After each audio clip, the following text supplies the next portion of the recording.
Friday, January 19, Further Thought. Read Psalm 86, verses 5 and 15, and Ellen White's God's Love for Man, pages 9 to 15, in Steps to Christ, if you have the opportunity. But we have here the opportunity of reading Psalm 86, verse 5. For you, Lord, are good and ready to forgive, and abundant in mercy to all those who call upon you. And verse 15, but you, O Lord, are a God full of compassion and gracious, long-suffering and abundant in mercy and truth. This week's study focuses on some key descriptions of God and his activities, which establish the world and render it firm and secure. The psalmist appealed to God, who is the Creator, King, Judge, Covenantal Saviour and Lawgiver.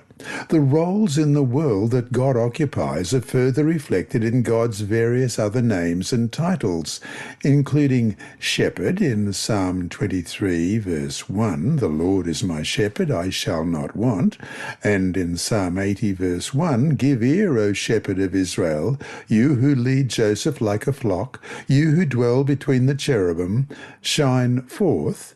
The rock of salvation, as we read in Psalm 95, verse 1, O come, let us sing to the Lord, let us shout joyfully to the rock of our salvation.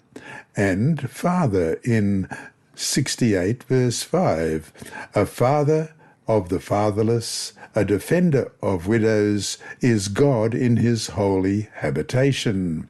And also Father in Psalm 89, verse 26, he shall cry to me, you are my Father, my God, and the rock of my salvation.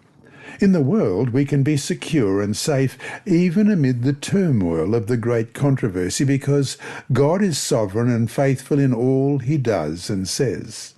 Although these theological themes are by no means exhaustive, they are suggestive of the various ways in which God reveals himself in the Psalms.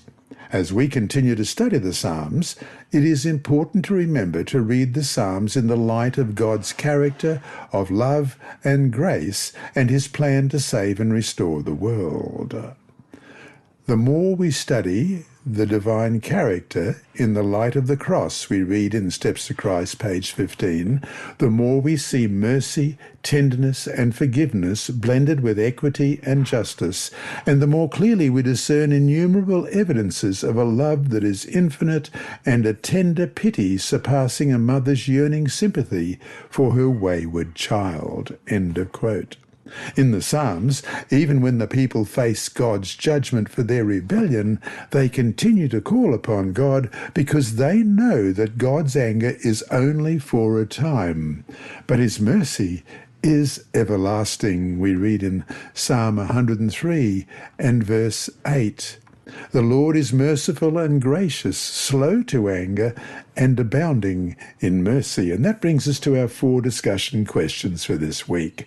1. Why is understanding the reality and prevalence of the great controversy crucial in helping us understand that despite God's ultimate rulership and sovereignty, there is still much turmoil and suffering in our world? Why is the great controversy motif so helpful to us? And 2, how should the belief in God as Creator shape our understanding of ourselves and our relationship with the rest of creation? What happens when the people stray from that truth? Well, there are some clues in Psalm 106, verses 35 to 42. But they mingled with the Gentiles and learned their works. They served their idols, which became a snare to them. They even sacrificed their sons and their daughters to demons and shed innocent blood. The blood of their sons and daughters, whom they sacrificed to the idols of Canaan, and the land were polluted with blood. Thus they were defiled by their own works, and played the harlot by their own deeds. Therefore the wrath of the Lord was kindled against his people, so that he abhorred his own inheritance. And he gave them into the hand of the Gentiles, and those who hated them ruled over them. Their enemies also oppressed them, and they were brought into subjection under their hand. And question 3, what was wrong with the idols of the nations in biblical times? Psalm 115, verses 4 to 8. Their idols are silver and gold, the work of men's hands. They have mouths, but they do not speak. Eyes they have, but they do not see. They have ears, but they do not hear. Noses they have, but they do not smell. They have hands, but they do not handle. Feet they have, but they do not work. Nor do they mutter through their throat. Those who make them are like them. So is everyone who trusts in them. What are modern idols? Why are they just as dangerous to our walk with the Lord? And 4, how should God's people live, knowing that God's judgment begins with his people? How does God judge his people, and to what end? And now it's time for Inside Story with Sibylla Harrold. Thank you, Sibylla. I Fought and Won by Andrew McChesney. Pedro was shocked at the greeting that he got when he returned from church services in Mozambique. "Don't go back to the Seventh-day Adventist church," his sister said. "It's not a good church because it has false prophets. If you go again, you can't live here any more." Worrisome thoughts filled Pedro's head. Family problems in his hometown, Berea, had forced him to move 700 miles, that's 1,140 kilometres, to his sister's house in Mozambique capital, Maputo. Because he was new to town, he had missed a few worship services as he searched for an Adventist church. Now he found a church, worshipped there for the first time, and returned home to find that his sister didn't want him to go again. Pedro prayed and kept going to church. His sister stopped sharing her food with Pedro. She hoped that hunger would cause him to change his mind. But church members gave him food to eat. Pedro thanked God for his care and kept going to church. One Sabbath morning, as he was preparing to leave for church, his sister told him not to return.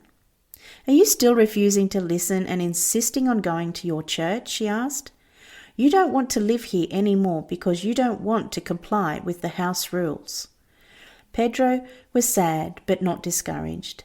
He realized that he wasn't caught in a conflict with his sister, but in a spiritual struggle between Jesus and Satan.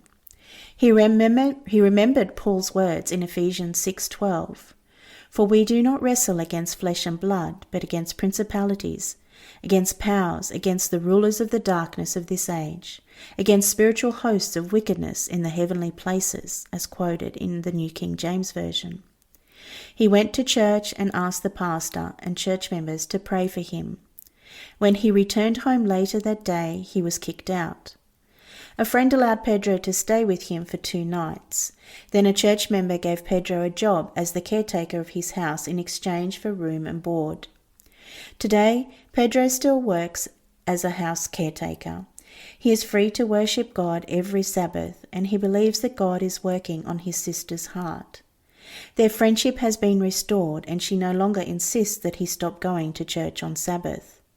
Pedro hopes that one day she will accept the whole Bible truth and learn to appreciate the inspired writings of Ellen White. "I put on the armour of God," he said. "I fought and won, and I can do all things through Christ who strengthens me," as quoted from Philippians 4:13. Thank you for your Sabbath School mission offerings that help spread the good news of Jesus' soon coming in Africa and around the world. This lesson was read by Dr. Percy Harrold for Christian Services for the Blind. Sponsored by the Sabbath School Department and distributed through Hope Channel Australia, this podcast is also redistributed by Hope Channel Germany, Christian Record Services for the Blind. It is also available on SoundCloud and through multiple podcast distributors, including Apple iTunes. And you can listen and watch at the same time on YouTube. Remember, God is always faithful.